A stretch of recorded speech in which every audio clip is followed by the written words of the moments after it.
Sheria ya umri wa kustaafu nchini Tanzania ambayo watu wengi sana hawaifahamu. Sasa kwa kawaida umri wa kustaafu kwa lazima, yani compulsory retirement, huwa ni miaka 60 na ile voluntary retirement au umri wa kustaafu kwa hiari huwa ni miaka 55. Lakini ikiwa masharti au sheria ya ajira imeweka umri tofauti wa kustaafu, basi sheria hiyo inafuata. Sasa mfano wa kadha hizo ni kwa mfano, wapo wahadhiri wakuu wa vyuo vikuu vya umma, yani senior lecturer, lakini vile vile wapo professor and associate professor wa vyuo vikuu vya umma. Wapo majaji wakuu wa mahakama ya rufani na mahakama kuu ya Tanzania.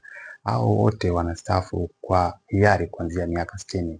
Lakini vile vile kuna askari wa jeshi wa constable, na sergeant na corporal ambao wao wana umri tofauti kidogo wa kustaafu kwa hiari kuanzia miaka 45 mpaka 50. Lakini vile kuna askari wa jeshi la kujenga taifa na askari wa jeshi la ulinzi wa wananchi ambao wao pia wana umri tofauti. Kwa hiyo zipo sheria ambazo zinatafsiri umri tofauti wa kustaafu nchini Tanzania ukilinganisha na ile sheria ambayo imezoeleka ya miaka 60 kwa lazima na miaka 55 kwa hiari.